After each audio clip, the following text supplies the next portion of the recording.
Buenos días. Por parte de la Universidad Autónoma de Chihuahua y la Facultad de Filosofía y Letras, les damos la más cordial bienvenida a todos y a todas ustedes a la 43ª Semana del Humanismo, Ética y Educación como herramientas contra la brecha social. Agradecemos la presencia de la comunidad de la Facultad de Filosofía y Letras de la UACH, además al público que nos sigue por Zoom y Facebook Live, por los cuales estamos transmitiendo en vivo esta Semana del Humanismo.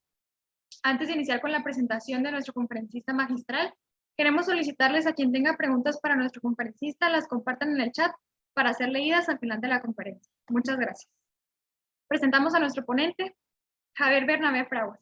Es doctor en Relaciones Internacionales por la Universidad Complutense de Madrid y sus principales líneas de investigación son la información y comunicación internacional, las relaciones internacionales de América Latina, crisis y conflictos internacionales, observación electoral, internacional, política y elecciones en América Latina. Ha realizado estancias en las universidades en la Universidad Autónoma de Chihuahua en México, en la Universidad de los Andes en Colombia y en la Unión Sudamericana de Corresponsales en Argentina. Además, ha compartido cursos y talleres sobre periodismo, comunicación y conflictos en numerosas universidades, especialmente en América Latina. Esta mañana nos presenta la conferencia magistral La crisis múltiple en Afganistán, migración forzada, violación sistemática de los derechos humanos de mujeres y niñas y apoyo al territorio internacional. Adelante, por favor. Hola, buenos días en México, buenas tardes aquí en España. Quería compartir con todos ustedes un tema, creo, candente, aunque el epicentro ocurrió el 31 de enero, y es la crisis actual de Afganistán y, sobre todo, centrarlo en algunas de las cuestiones principales que tienen que ver con la Semana del Humanismo de la UACH. Quería compartir, creo que se ve, ya estaba en la pantalla, creo, ¿no? Diana, ¿se ve bien? Compartida la presentación. Se ve bien, adelante. El título es un poquito largo, como creo que notan. La cuestión es meter de una manera lógica, ética y educación como herramienta contra la brecha social en el caso de Afganistán. Cuesta trabajo hoy en día cuando las condiciones de vida van a ser tan difíciles, pero evidentemente de lo que estamos hablando es de una cuestión ética que tiene que ser puesta en marcha contra una brecha social en un país tan duro como Afganistán. Y, por supuesto, que con educación, tanto dentro del país como fuera del país, para saber lo que ocurre allí, podemos ayudar, y sin saber lo que ocurre y sin educación dentro del país va a ser la cosa muchísimo más complicada. El título, como ven, es La crisis múltiple en Afganistán, y lo llamé crisis múltiple porque creo que es lo que hay. No podemos hablar de que sea una crisis unidireccional o unitaria, sino que toca múltiples elementos y factores, sobre todo de los derechos humanos. En principio, y para no aburrirles mucho, y vamos a centrarnos en esa primera parte de migración forzada, porque hablándolo con autoridades académicas de la UACH, bueno, pues parece que coincidían que era uno de los elementos que también inquietaba más en México en este momento. Por supuesto que eso va a acarrear, sin duda alguna, la violación sistemática de los derechos humanos de mujeres y niñas. Y hay otro elemento que es complejo, difícil, y es la posible, o más que posible, el más que posible apoyo al terrorismo internacional yihadista salafista, aparte de él, por parte del régimen talibán en Afganistán. Todas estas incógnitas creo que plantean un dilema o un problema a la comunidad internacional complicada. Y aunque parezca que México está lejos de Afganistán, que lo está a nivel geográfico, creo que es un tema que vamos a ver ahora en la presentación un poquito más adelante, que también les afecta porque México se ha comprometido, entre otras cosas, a aceptar refugiados y asilados afganos a partir de ya, de este mes de octubre en el que estamos. Me gustaría comenzar comentándoles el origen de esta migración masiva. No sé hasta dónde dominan o controlan que los movimientos de personas en Afganistán en el último mes están siendo tremendos. En septiembre ha sido una locura, o por lo menos los intentos de los mismos. Y para entender por qué ha pasado todo esto, pues creo que habría que explicar algunos elementos que van a hacer de Afganistán un territorio complejísimo para los próximos años. Siempre lo ha sido, pero para los próximos años yo creo que muchísimo más todavía. El primer elemento que creo que es importante es que ha habido un desastre de planificación occidental y aliada, es decir, la Gran Alianza, que ha estado en Afganistán durante 20 años llevando a cabo una guerra que se supone ganan hace 20 años en pocos meses, pero evidentemente ha habido unos movimientos de resistencia durante estas 2 décadas suficientemente importantes para entender que la guerra se ha perdido. Y se ha perdido porque, evidentemente, Afganistán se ha opuesto a los invasores que querían llevar una democracia occidentalizada a un país que no ha entendido lo que se le quería compartir o imponer para su no solo estadio político, no solo clase política, sino también para su sociedad, que eso es lo más importante y creo que es lo que menos se ha entendido. Me gustaría hacer 3 preguntas y creo que son importantes para entender por qué la comunidad internacional ha tenido durante estos años una sensación totalmente distinta de lo que estaba ocurriendo. La primera pregunta es ¿cómo creíamos que era el resultado de esa guerra?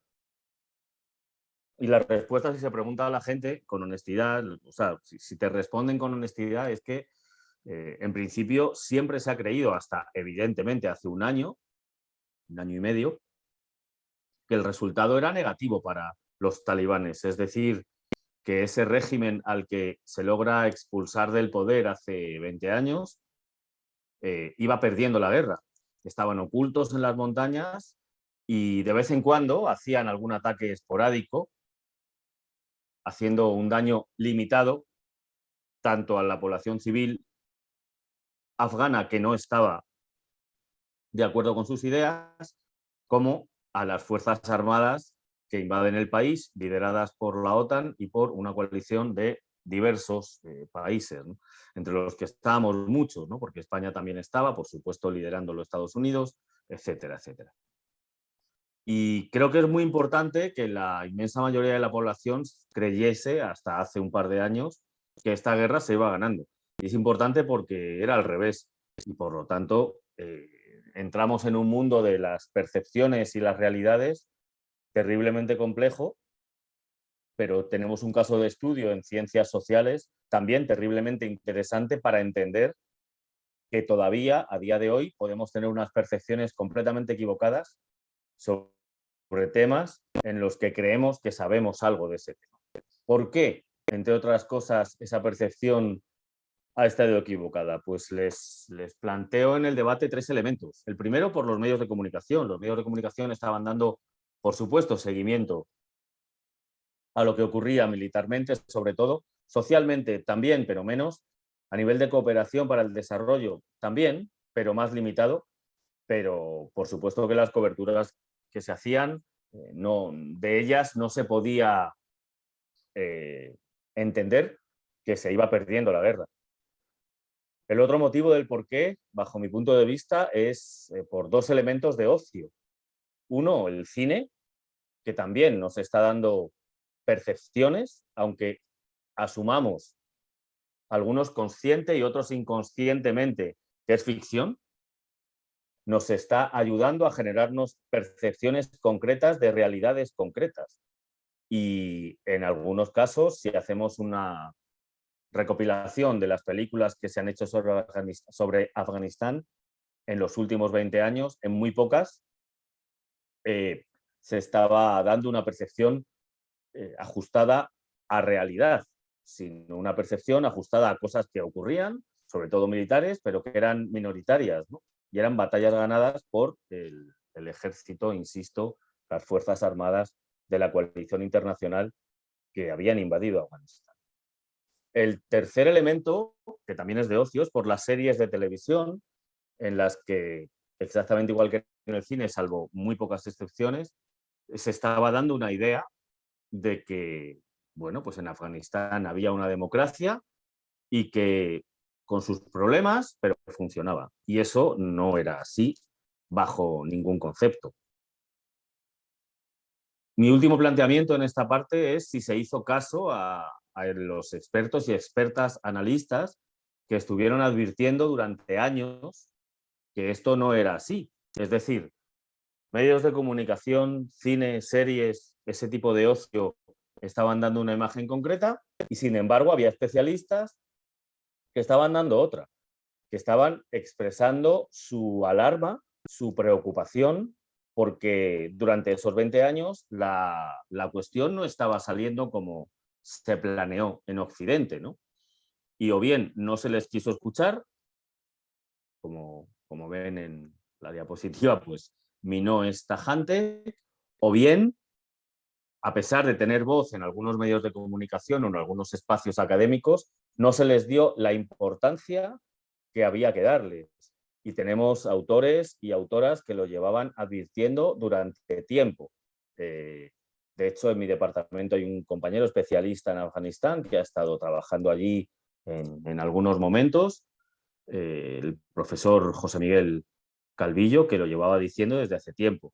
Y también me atrevo a mencionar a una periodista española que, a pesar de tener mi mismo apellido, Bernabé, no es de mi familia y tengo que expresarlo así porque si no podría llevar a confusión. Se llama Mónica Bernabé, es una periodista española, catalana, que ha estado trabajando en Afganistán durante más de una década.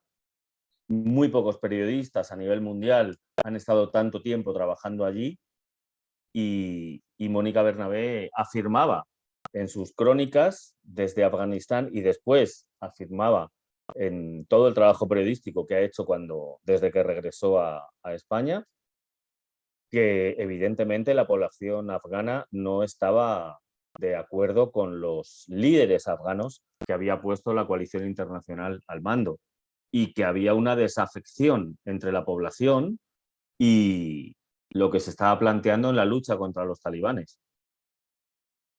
Y a todo eso no se le hizo el caso suficiente. ¿Cómo se estructuró la sociedad afgana en esos 20 años? ¿Cambiaron mucho las cosas en este ámbito? Bueno, pues yo creo que se estructuró de una manera compleja para entenderlo desde Occidente, y la cuestión es que siguió siendo tan conservadora como era antes. No estoy afirmando en absoluto que siguiera el régimen talibán, claro que no, al régimen talibán se le expulsó del poder, pero al expulsar del poder al régimen talibán no se expulsó de la mentalidad afgana, porque no podía ser así, como pensaba la sociedad afgana en su mayoría. Es decir, insisto, siguió siendo tan conservadora como lo ha sido siempre durante esos 20 años. No sé la imagen que se tenía desde Occidente si respondía más a que, por haber sido expulsados del poder los talibanes, en esos 20 años llegó una democracia tipo de la que podemos tener tanto en México como en España, en absoluto. No tenía absolutamente nada que ver, porque la sociedad no tenía nada que ver ni con la mexicana ni con la española, entre otras cosas. Y siguió siendo tan abrumadoramente conservadora como lo era. Indudablemente, como no, que las mujeres y las niñas tuvieron más libertad, pues claro que sí, pero no la libertad que nos creíamos en Occidente. Había niñas a las que se seguía casando sin su consentimiento, evidentemente, había determinadas costumbres sociales que eran extremadamente conservadoras, y podemos hablar de cuestiones profundas hasta cuestiones de forma a partir de el análisis de la vestimenta de las mujeres. Eso no cambió y no iba a cambiar jamás, porque eso no tenía que ver de manera concreta con el régimen talibán, sino con la sociedad afgana y cómo ha tratado a la mujer. Insisto, claro que en esos 20 años se vieron espacios de luz, se vieron oxígenos importantes. Claro que la mujer podía estudiar, claro que podría estar en estamentos que ahora mismo, otra vez, a partir de los talibanes en el poder, no va a volver a estar. Pero eso no quiere decir que tuviera una libertad como la que podemos, insisto, afirmar que se tiene, aunque quede mucho camino para lograr, ¿no? esa libertad plena, pero no podemos en absoluto compararlo ni con México ni con España, simplemente por ponerles dos ejemplos que ustedes manejan perfectamente y yo también. Otro elemento importante es que los gobiernos puestos por Estados Unidos eran los que Estados Unidos pudo obtener. Me explico. Eran gobiernos que se ponían a partir de negociaciones locales, de negociaciones con etnias que manejaban determinado poder concreto en la sociedad afgana. Y ese poder que cada grupo social manejaba no lo iba a perder porque hubiera estado Estados Unidos mandando en el país o porque fueran esos afganos antitalibanes. En absoluto iban a perder sus espacios de poder. Y esos espacios de poder, en su totalidad, estaban liderados por hombres, punto uno, y punto dos, en algunas de las ocasiones, cada vez más se han ido descubriendo casos, fueron corruptos a niveles que, insisto, denunciaron algunas fuentes a nivel internacional, pero se están descubriendo ahora, ¿no? Gobernadores territoriales, presidentes, ministros, bueno, pues un nivel de corrupción extremo, incluso llegando a tener criminales de guerra en dichos gobiernos. Criminales de guerra porque, bueno, pues sus grupos sociales en esas negociaciones les ponían, ¿no? En primera línea, y Estados Unidos, que prácticamente elegía a quien estaba gobernando en el país, les daba el beneplácito, ¿no? Esas conformaciones, insisto, no eran fáciles en absoluto. Ya les he mencionado dos personas que dominan muchísimo la situación y lo llevan escribiendo y diciendo mucho tiempo. La estructura social afgana es enormemente compleja y los equilibrios de poder que tuvieron que establecer los invasores, fueron tan complejos y respondían en la complejidad a esa sociedad afgana. Todo esto lo he intentado exponer para explicar el origen de esta migración masiva. Todo esto viene, o sea, lo que tenemos hoy en día viene por todo esto que acabamos de mencionar. Esa migración forzada está respondiendo a una huida de la represión y del sistema de vida que se está planteando desde el 31 de agosto. De hecho, desde antes, porque los talibanes estaban invadiendo espacios de terreno que todavía no tenían de manera constante, lenta pero constante, hasta el último episodio que fue súper rápido para quien no dominase cómo iban las operaciones militares, porque ya se sabía que iban a entrar en Kabul y se sabía que iban a entrar mucho más rápido de lo que se pensaba. E insisto, ahí están las crónicas hechas por periodistas, ahí están los análisis hechos por analistas publicados a los que muy poca gente hizo caso. Sin duda alguna, tantas personas están huyendo por un motivo principal y es salvar la vida. Algunos temen, no tienen seguridad, pero ese temor, esa incertidumbre que les hace temer por sus vidas y las de sus familias, les están llevando a vivir en un estadio de duda bastante insoportable. Y lo digo porque, bueno, pues a partir de algunos colegas periodistas hemos logrado tener esa información. Y otros, sin embargo, como tienen ahí escrito, tienen la certeza de que les van a matar. No lo dudan, lo saben. Y lo saben porque saben que se están moviendo listas de nombres que están compuestas por activistas de derechos humanos, por activistas sociales, por grupos y asociaciones de mujeres que ya existían, o bien por colaboradores con las Fuerzas Armadas extranjeras que estuvieron en el país durante estos 20 años, o bien por algunas minorías sociales dentro de Afganistán, como la Hazara, que son musulmanes chiíes. Es decir, los talibán son musulmanes, pero son musulmanes suníes, son de otra línea ideológico-religiosa. Y a esta minoría chií dentro de Afganistán, a la Hazara, pues les han masacrado todo lo que han podido. Han tenido atentados y tienen muchísimos muertos a sus espaldas. Es decir, no tienen los talibanes ningún tipo de reparo en realizar este tipo de purgas entre la sociedad afgana, ¿no? Y lo han demostrado desde el primer día que han tomado el poder.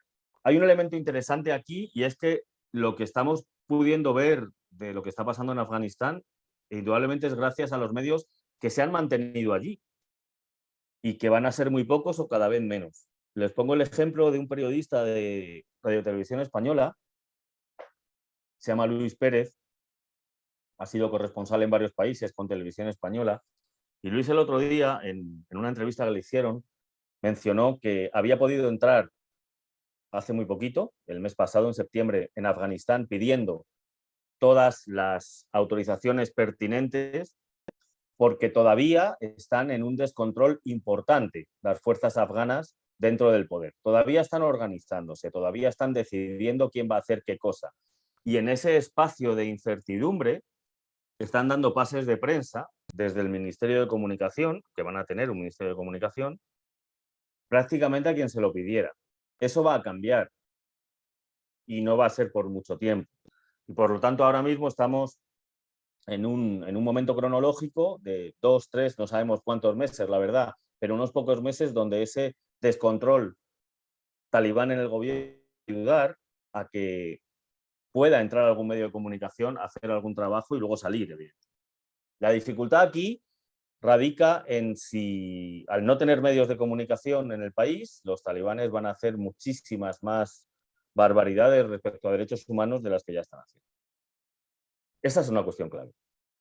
Y es tan clave que Naciones Unidas se ha alertado a través de su ramificación, UNESCO, dedicada a la educación y la comunicación, y se ha alertado porque están buscando contactos dentro de Afganistán para ver cómo está funcionando el espacio de los medios de comunicación allí. Ya que en cuanto todo eso se silencie, esa es mi pregunta, ¿no? Si medios de comunicación, ¿hasta dónde vamos a poder enterarnos de lo que sigue pasando en Afganistán? Y hasta dónde vamos a poder, bueno, pues asumir las ejecuciones masivas que puede que se produzcan porque los talibanes quieren hacer una limpia en el país y quieren un Afganistán que esté 100% alineado con su ideología, ¿no?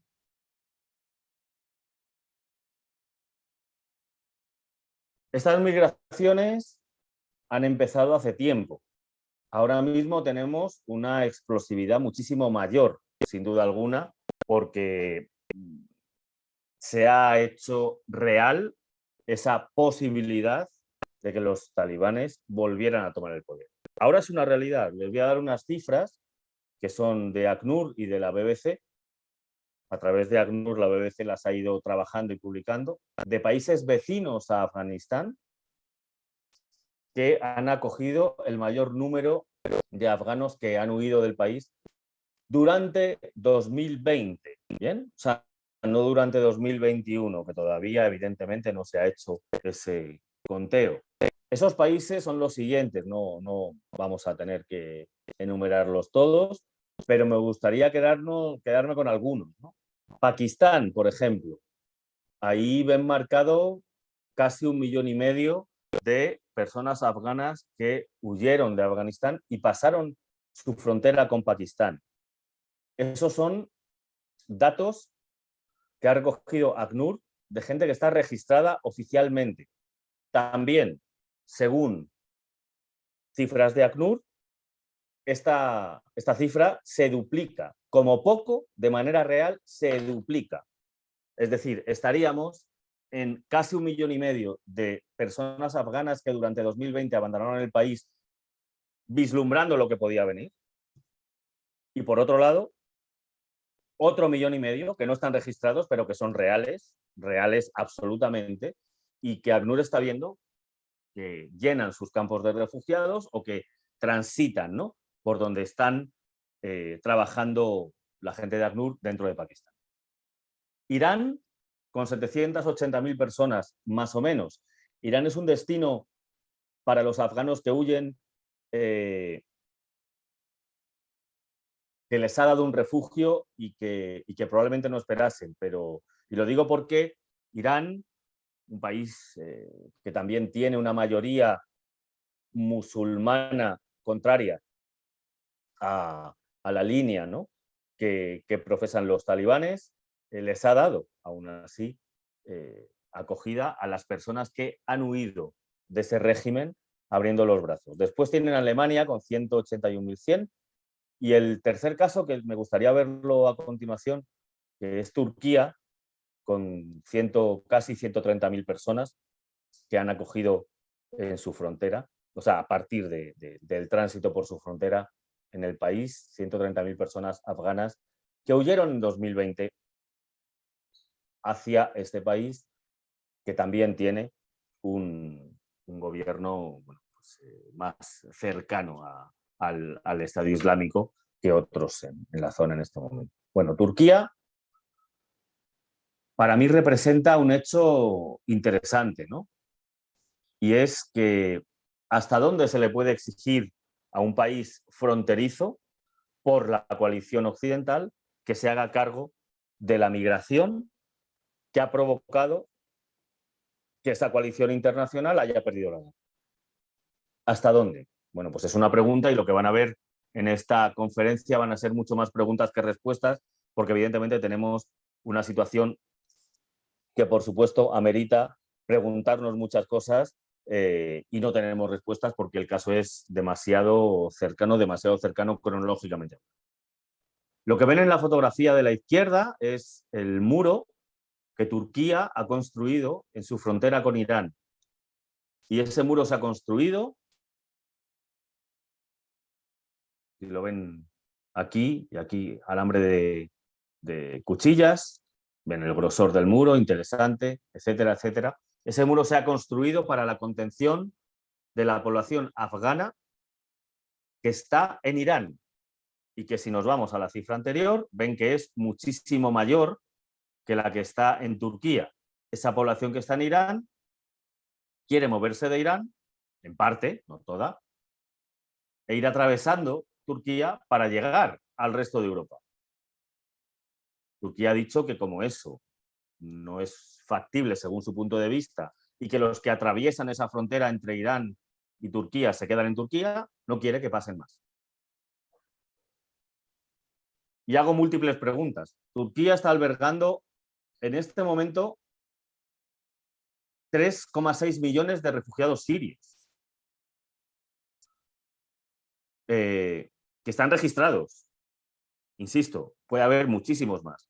Está albergando también 320.000 personas refugiadas de otras nacionalidades. Y como ven, en la diapositiva que se ha puesto ahí en mayúscula, para que quedara más claro, no quiere a más gente en su territorio. Y a la vez, Turquía está exigiendo a Alemania y a Europa determinadas cuestiones respecto a la migración turca que sale de Turquía e ingresa en otros países europeos, fundamentalmente Alemania, aunque no solo. Es decir, Turquía es uno de los ejemplos claros, por eso se lo traigo aquí, entre dos aguas, diciendo, me ha llegado una multitud de refugiados, ya asumo que mi país no puede con más, y a la vez estoy exigiendo a otros países que me dicen lo mismo de mis emigrantes, que no quieren más turcos, estoy exigiendo que por favor dejen ingresar a más turcos y turcas. Bueno, pues este elemento, que no sé hasta dónde, ¿no?, pueden considerar que es incongruente, es la realidad más absoluta que se está viviendo en parte de la zona.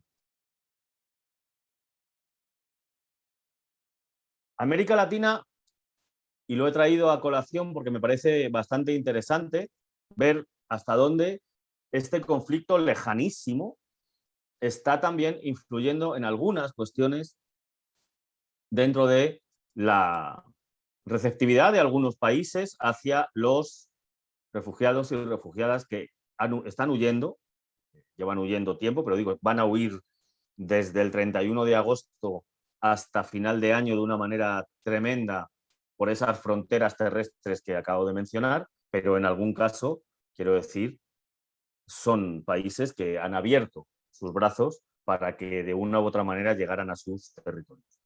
Y son México, Chile y Costa Rica en un primer lugar. De hecho, yo creo que México y Costa Rica están muy por delante de Chile en su receptividad, dispuestos a aceptar no solamente, pero especialmente, mujeres y niñas afganas que estén huyendo del país.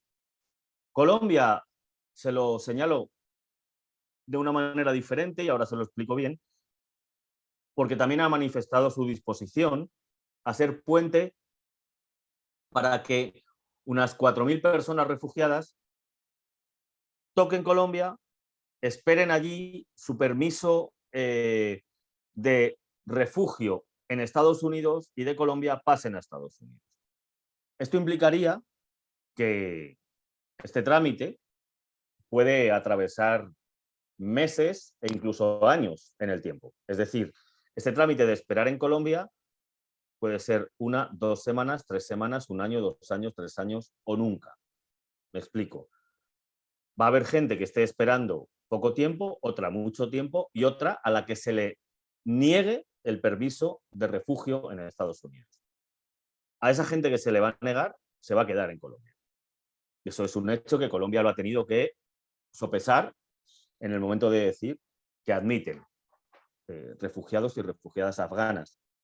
Para este trámite de tránsito, Colombia ha diseñado un permiso humanitario temporal y ha logrado financiación de Estados Unidos a través de la Agencia de Estados Unidos de Cooperación Internacional para el Desarrollo, ¿no? Que sería el brazo de cooperación de la parte estadounidense, que en México además se conoce muy bien porque llevan trabajando bastante tiempo. México en concreto empezó tramitando solicitudes de refugio a través de la Embajada de México en Irán, porque ya veía venir la situación y se abrieron los brazos diplomáticos, insisto, de una manera que creo también es ejemplar junto a Costa Rica para el resto de América Latina y para muchos países del mundo. Vamos a ver en qué queda y qué número de personas se pueden asumir. Chile está exigiendo que se demuestre que las personas que quieren entrar en el país se han dedicado a promover los derechos de las mujeres. Esto vamos a ver hasta dónde se puede demostrar. De momento, se han comprometido a que ingresen 10 familias a partir del programa de la ONG Frontline Defenders, que, bueno, a mí me parece un número ínfimo, evidentemente, y yo lo que espero es que Chile, dentro de esta apertura, no esté concretándose en 10 familias, porque me parecería honestamente ridículo, ¿no?, en el número de personas que pueden asumir. Y Costa Rica está potenciando, para mí ha sido uno de los países más activos, lo que han llamado un frente humanitario para las mujeres y las niñas afganas, intentando, además de recibir refugiadas, en este caso prácticamente solo querían mujeres y niñas, además de recibir, insisto, en su territorio, lo que está haciendo Costa Rica, bajo mi punto de vista, de manera muy interesante, es presionar de una manera, si queremos, aplicando el soft power, aplicando la diplomacia de la manera más elegante posible, presionar, convencer a los vecinos no solo fronterizos, quiero decir, a los vecinos y al resto de países latinoamericanos, de que perfectamente pueden dedicarse a echar una mano en este asunto, ¿no? Porque el problema es enorme. Aún así, bajo mi punto de vista, que se he querido hacer un pequeño inciso en América Latina, o sea, ¿quién tiene la responsabilidad moral de asumir esta migración? Porque parece que se nos está olvidando, ¿no? Evidentemente la OTAN, la Alianza del Atlántico Norte y los países aliados, que fueron muchísimos, insisto, incluida España, tuvieron en más de 150.000 soldados en territorio afgano. 150.000 soldados que perdieron una guerra complejísima de ganar. Insisto que la percepción errónea de que la cosa era muy sencilla y de que los talibanes, bueno, pues o no estaban organizados o no de una manera inteligente, era un error, era mentira absoluta, a tal extremo que se perdió la guerra. Pero no se nos puede olvidar que cuando Estados Unidos invade Afganistán en una represalia, ¿no?, buscando a Bin Laden, autor de los terribles atentados de las Torres Gemelas el 11 de septiembre, bueno, necesitaron para mantenerse en el territorio apoyo local afgano, apoyo local de gente que conocía el terreno y los invasores no lo conocían, apoyo local que se les ha estado dando durante 20 años y que se está viendo absolutamente comprometido al perder la guerra. Muchísimos de estos colaboradores ya han salido, pero otros no. Y hay casos de colaboradores afganos a las Fuerzas Armadas españolas que siguen en Afganistán, escondidos, y escondidos porque en cuanto se les identifique están en listas y saben que van a ir a por ellos. Menciono el caso de España de manera puntual. Esto es reiterado en casos de muchísimos países de la coalición. La mayoría de la población, sin embargo, no está saliendo del país. Está saliendo por tierra.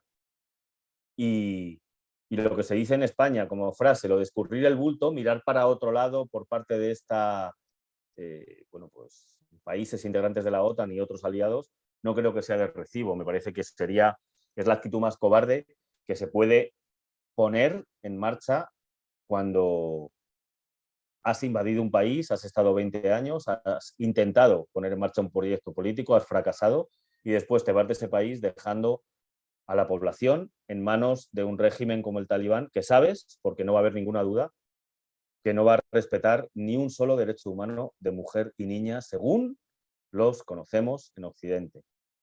Según los conocemos, por ponernos ejemplos cercanos, México y España. Según ACNUR, Naciones Unidas, por lo tanto, más de 500.000, que puede llegar al 1.000.000 sin ningún tipo de duda, de personas están saliendo a los países vecinos en estos momentos. Entonces, mis preguntas son las siguientes, y con esto querría terminar esta conferencia para también ver sus percepciones, ¿no? ¿Qué deben hacer esos países fronterizos? Porque evidentemente que mi postura es que se abran los brazos a esa gente a la que van a matar, a la que no hay ninguna duda. Pero la cuestión grave para mí es qué van a hacer los países que mandaron en Afganistán durante esos 20 años. ¿Dar dinero a los países vecinos que están diciendo que ya no pueden más?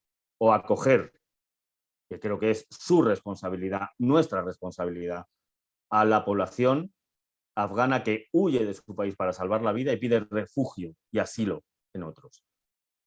Pues esas son las incógnitas que manejamos en este momento. El deber ser va a ser una cosa y el ser, nos lo van a decir los próximos meses, va a ser otra. Yo insisto, la responsabilidad moral y ética es fundamental en general, para mí en la vida, en general, pero en este caso es absoluto y no es momento para una cobardía tal como girar la cabeza y mirar para otro lado, como si no se hubiera sido responsable de perder una guerra en la que se embarcó a esa población civil y que ahora sale, insisto, para salvar la vida. Bueno, pues no me quería extender más para dejar unos minutos por si hubiera alguna pregunta. Muchísimas gracias por su atención y hasta aquí la presentación, Diana. Muchas gracias. Muchas gracias. Luis Carlos Cázares Aguirre manda saludos desde la ciudad de Chihuahua y tenemos 2 preguntas. Las caravanas migrantes de Centroamérica recorren desde hace años México. ¿Cómo debe un país como el nuestro, México, que solo es de paso, atender esta crisis que viven los migrantes centroamericanos? Bueno, entendemos que... ¿Cómo era el compañero, Diana, el nombre? Por dirigirme el... Él manda saludos, Luis Carlos Cázares Aguirre. Luis Carlos, no sé si nos conocemos o no, porque como he estado bastantes veces en Chihuahua, pues puede que sí o puede que no. Si no te veo la cara, no lo sé. Pero en ningún caso podemos comparar la crisis migratoria del triángulo centroamericano del que estamos hablando, que atraviesa México y lleva dando problemas tanto a los migrantes como a México durante tantos años, no lo podemos comparar bajo ningún punto de vista con estas migraciones de población afgana que está huyendo de un régimen que en América entera, no en América Latina, no se ha vivido ni en su peor de las pesadillas. O sea, quiero decir, lo dejo esto como marco general para la respuesta, ¿no? Porque como hemos hecho una exposición de movimientos migratorios en Afganistán y me hablas de la población centroamericana que atraviesa México, en ningún caso se puede hacer ni un 1 por 1000 de comparación. Dicho esto, México está haciendo lo que puede a diversos niveles, me explico. Yo creo que está tratando de una manera terriblemente negativa a la población centroamericana que atraviesa su país para llegar a Estados Unidos, pero por otro lado, la cuestión es cómo lo puede hacer mejor. Porque si nadie está ayudando a México a hacerlo mejor, creo que esto hay que ponerlo en la mesa a la hora de afrontar esta problemática. Y por otro lado, también le digo, gente de capitales, de ciudades importantes de México, pueden entender el problema de una manera, pero la gente que está en el estado de Chihuahua o en otros estados fronterizos, en Ciudad Juárez, en Tijuana, que viven esa problemática de manera directa. Yo he estado en esta frontera con colegas de la UACH, precisamente de Ciudad Juárez, me han llevado allí, hemos visto, hemos estado con migrantes centroamericanos y la problemática es extremadamente compleja y por eso te pongo dentro de todo este sistema que yo creo que desde fuera, sin ver esa problemática, no se entiende bien. No creo que haya que dejar a México solo en este trámite, sin duda alguna. Y creo que no sé hasta dónde la comunidad internacional sí lo está dejando solo. Y creo que bueno, que es otro problema de ética y de moral que está sin resolver. Estados Unidos también está presionando para que Guatemala haga de Estado tapón en un sistema de securitización internacional para que, bueno, si Guatemala presiona, le va a pasar menos migración a México y de México le va a pasar menos migración a Estados Unidos. Lógicamente, la cuestión es hasta dónde se están haciendo todos los esfuerzos para que la población centroamericana que migra quiera quedarse en sus países porque tenga salvaguardada su integridad física, su vida, y tenga trabajo, como poco, para poder sobrevivir. Bueno, pues estas son las dudas que también, evidentemente, tenemos que ir respondiendo y no creo que en este momento se esté dando respuesta correcta. Insisto, a México se le está criticando mucho, yo creo que en diversas situaciones con razón de no tratar bien a los migrantes centroamericanos, pero no creo que sea fácil la situación en absoluto tampoco, ni para las autoridades mexicanas ni para la población civil mexicana que está conviviendo con esos migrantes también, porque la situación no es fácil en absoluto. Gracias. Tenemos otra pregunta sobre México. México vive su propio terrorismo a través del narcotráfico. ¿Cómo ven desde España el futuro de nuestro país? Bueno, esa pregunta es absolutamente imposible responder porque me estás exigiendo, no sé quién la ha hecho, pero bueno, me estás exigiendo que te desarrolle 5 tesis doctorales en 30 segundos. El futuro de México desde España no se puede responder en un minuto. Evidentemente México, que es un país que creo que conozco bastante bien, es un país complejísimo, completísimo. De hecho, no es un país, son muchísimos en una gran república, ¿no? Juntos y unidos. Y creo que es muchísimo más que narcotráfico y muchísimo más que delincuencia y muchísimo más que secuestros. Eso está ahí, cómo no, no se puede dudar. Pero resolver el problema del narcotráfico no depende solo de México. Resolver el problema del narcotráfico depende de la comunidad internacional y de que tome medidas que no son solo de seguridad, que también, pero no solo. Porque si son solo de seguridad, evidentemente esta guerra se lleva perdiendo durante muchísimas décadas y se va a seguir perdiendo.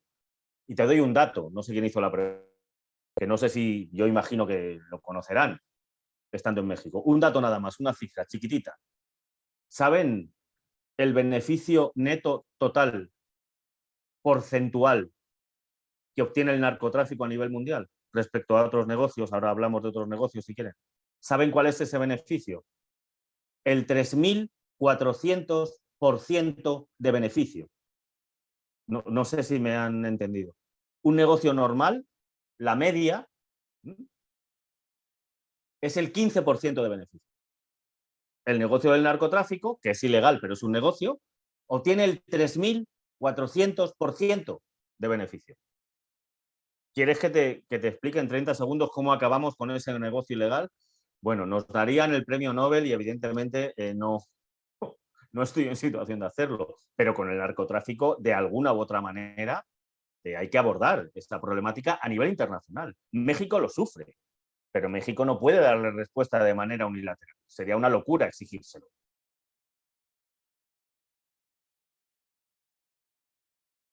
Gracias. ¿Qué dicen los expertos en Europa o España al respecto de Afganistán? ¿Cómo que qué dice? ¿Me puedes repetir la pregunta? Sí, ¿qué dicen respecto al tema? Respecto al tema, pues no sé, se han escrito centenares de libros. Claro que me haces... La pregunta es absolutamente general. ¿Qué se dice en Europa respecto a Afganistán? Imagínate qué pregunta, ¿no? Claro, Europa está preocupadísima por la situación y en la exposición creo que he recopilado bastantes de las cosas que se dicen y que se investigan, ¿no? Pero digo, pues si concretamos un poco más, pues a lo mejor puedo responder de manera más concreta, ¿no? Pero es un tema que indudablemente preocupa a Europa de manera directa y preocupa a Europa porque tenemos que abordar esa crisis migratoria y yo creo que no se está abordando ni con la celeridad adecuada ni con la precisión que el caso necesita, ¿no? Y bueno, insisto, pues prácticamente 1 millón de migrantes van a salir de esas fronteras y no se va a saber qué hacer con ellos. Y es responsabilidad, bajo mi punto de vista moral, de todos los países que han estado en esa coalición internacional, liderada por Estados Unidos, por la OTAN, también han estado países europeos. Sí, esta pregunta venía junto con otra pregunta. ¿Qué viene para Afganistán en los próximos meses? No te escuché nada, Diana, porfa, si me puedes repetir. Sí, ¿qué viene para Afganistán en los próximos meses? ¿No se escucha? No, vamos a intentarlo a ver. ¿Qué viene para Afganistán en los próximos meses? Igual las preguntas están aquí en la caja del chat. Vale. Pues, ¿qué viene para Afganistán en los próximos meses? Lo que viene es un gobierno talibán que va a imponer su ley. Es una ley de interpretación extrema del Islam. Va a imponer la ley religiosa como ley jurídica. Va a eliminar los pocos derechos humanos que las mujeres todavía mantenían en el país y van a volver a establecer un gobierno que, desgraciadamente, aunque se piense lo contrario, se va a tener que dialogar con él porque han ganado una guerra y están en el poder. Y son imprescindibles para luchar contra el terrorismo salafista yihadista internacional en algunas de sus expresiones, porque en otras el gobierno talibán apoya alguna de esas líneas terroristas y a otras las combate. Entonces, lo que se viene es una violación de derechos humanos, creo, masiva en el país, que ya está llegando, pero sobre todo, especialmente en el espacio contra la mujer y contra las niñas, ¿no? Al punto de que no se va a dejar que las niñas, por poneros un ejemplo muy cortito, vayan a la escuela, entre otras cosas. Imagínate lo que se les viene encima. Gracias. Otra pregunta. ¿Considera que las leyes en derechos humanos ya son obsoletas para atender el caso de Afganistán? Es que además de las leyes, la cuestión es cómo las aplicas. O sea, es decir, ¿a qué se refiere la persona que ha hecho la pregunta con las leyes, ¿no? Es decir, ¿qué capacidad tiene la comunidad internacional para actuar en Afganistán si ya ha actuado y ha perdido una guerra? Entonces, quiero decir, ¿hasta dónde? ¿Qué es lo que se pretende con aplicar otra ley?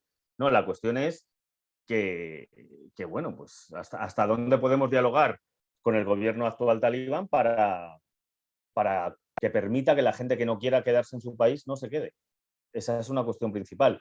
Por otro lado, sí, claro, cuanto más actualizadas estén las leyes de protección de derechos humanos a nivel mundial, mejor para todos. Ese es mi punto de vista, sin duda alguna. Pero no solo creo que sean las leyes, sino que además hay que tener herramientas coercitivas para poder hacerlas cumplir.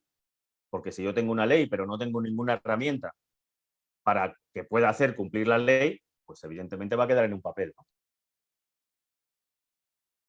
Gracias. ¿Cómo considera que se ha manejado la comunicación del tema de Afganistán en los medios de comunicación? Bueno, pues como he expuesto en una de las primeras diapositivas, creo que los medios de comunicación en estos 20 años han dado una imagen errónea. Ha habido muy buenos reportajes, eso sí, pero el goteo de noticias más periódico y más constante en el tiempo nos ha hecho interpretar una realidad, insisto, de una manera, bajo mi punto de vista, equivocada. Y lo ha sido porque creíamos que los talibanes iban perdiendo la guerra y era todo lo contrario.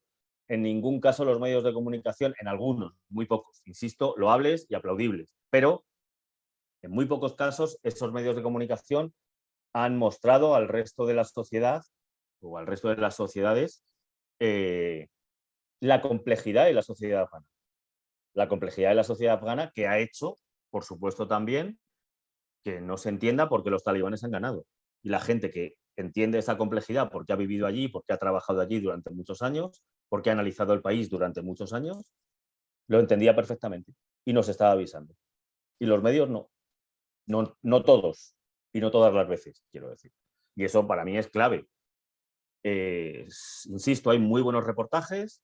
De hecho, creo que, fijaos, ayer en concreto, ayer o anteayer por la noche, en televisión española, que se puede ver por internet en TVE a la carta, si buscáis hay un programa dentro de una serie de programas que se llama En Portada. Dentro de En Portada, anteayer, o sea, esta semana, emitieron uno muy interesante sobre Afganistán, sobre el Afganistán talibán, en el que algunas partes se grabaron antes de la toma de Kabul por parte de los talibanes y algunas otras partes creo que han sido después. Y a partir de ahí, bueno, tenemos una mezcla muy interesante que nos va a explicar esa complejidad. Te pongo un ejemplo que creo puede ser positivo, pero en estos 20 años yo creo que los medios de comunicación, desgraciadamente, no han sabido captar esa imagen tan compleja del país. Gracias. Tenemos varios saludos, entre ellos el doctor Armando Villanueva saluda y pregunta, ¿podría profundizar sobre el mercado de amapola y su relación con la migración y la violencia? Claro, el mercado de amapola es fundamental para entender la economía afgana y, de hecho, la inserción internacional de Afganistán a partir de una economía que, si bien es ilegal, es economía. Me explico. El nivel de ingresos que obtiene Afganistán por la venta de amapola es abrumador. Los talibán que acaban de tomar el poder se han comprometido a eliminar hectáreas de campos de amapola. Eso, honestamente, no se lo cree nadie, porque estarían eliminando uno de sus primeros ingresos a nivel mundial. Por otro lado, de la amapola, evidentemente, están saliendo diversas sustancias. Fundamentalmente, estamos hablando de la reinvasión otra vez de Occidente por parte de la heroína, que en gran parte está saliendo de Afganistán. No solo, Pakistán también tiene sus cultivos y son importantes, pero Afganistán es el núcleo motor de la exportación de heroína al resto del mundo. Y a partir de ahí, quiero decir, va a ser complicadísimo cortar esa emisión del producto, ya que para el gobierno talibán que está en marcha desde ya, va a ser imposible que renuncien a ese ingreso. Tener en cuenta que en estos 20 años, cuidado con esta afirmación también, en estos 20 años, el mercado de amapola de Afganistán, en estos 20 años han estado gobernando gobiernos afganos, insisto, puestos por la coalición internacional, ¿bien?, que echó a los talibanes hace 20 años. Porque parece que en estos 20 años ha habido como un margen donde no ha habido amapola y no ha habido heroína en el mundo. Eso es falso. Se ha seguido exportando desde Afganistán amapola al resto del mundo. Y esa es otra responsabilidad ética y moral que creo que hay que tener en cuenta y que tampoco se tiene, ¿no? No sé si te he respondido, Armando, pero bueno, luego lo hablamos. Gracias. Última pregunta de Naivi Rodríguez. Dice, ¿qué puede hacer la sociedad en apoyo a la población afgana? Bueno, pues como poco, muy interesante la pregunta, porque como poco cada uno puede hacer algo. Es decir, tú desde tu espacio social puedes hacer algo sensibilizando a tu entorno más cercano y luego un poquito más y luego un poquito más y luego a tu universidad, sensibilizando de lo que está pasando allí. De hecho, esta sesión ya me parece interesantísimo para sensibilizar a la gente de un problema de derechos humanos con el que México se ha comprometido a través de su canciller. Entonces, bueno, me parece muy interesante y yo animaría a hacer exposiciones, a recabar información, a tener conferencias con gente que domine el tema y con otros colegas que han estado allí en concreto. Y bueno, a partir de ahí difundir, ¿no?, lo que está pasando. Y por otro lado, bueno, pues ponerse en contacto con las autoridades pertinentes para, quizá presionar y dar refugio, ¿no?, en algunos lugares dentro de la República entera, de todos sus estados, para que algunas familias, para que algunas mujeres y niñas puedan salvar la vida y vivir en un país acogedor, ¿no? Muchas gracias. Si por último nos puede dar un contacto donde lo podamos encontrar para seguir consultando estos temas.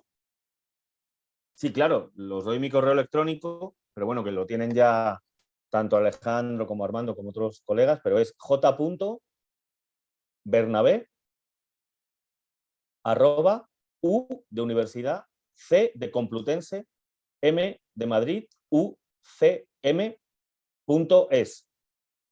j.bernabé@ucm.es. Muchas gracias. Es en este sentido, Muchísimas gracias. gracias. Es en este sentido que me permito leer la constancia que emite la Universidad Autónoma de Chihuahua.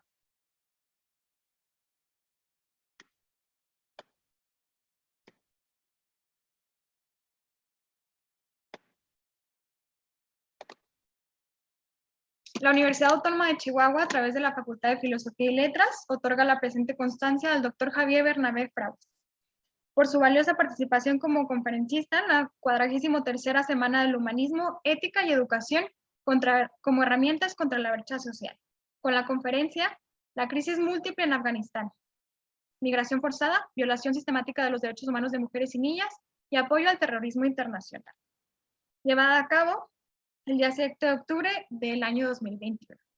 Firma el doctor Armando Villanueva, director de la Facultad de Filosofía y Letras, y el maestro Alejandro Chávez Ramírez, secretario de Extensión y Difusión.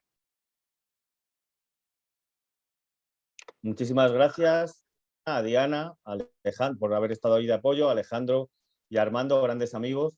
A ver si ya se termina, o por lo menos controlamos un poquito más este dichoso COVID, y ya la siguiente nos vemos en directo y en persona y nos damos un gran abrazo. Gracias a todos y a todas. Esta constancia se la enviaremos por correo junto con nuestro agradecimiento. Es así que finalizamos esta conferencia magistral de la 43ª Semana del Humanismo, Ética y Educación como herramientas contra la brecha social. Para nuestros estudiantes, docentes y público en general, les recomendamos seguir conectados a nuestra plataforma, ya que en unos minutos continuaremos con la conferencia ofrecida también desde España con la maestra Idoia López de la Calle y Sofía Ortega Bots, quienes nos hablarán sobre la experiencia de la unidad contra la violencia instalada por ellas hace 2 años en la Facultad de Filosofía y Letras. Muchas gracias. Gracias.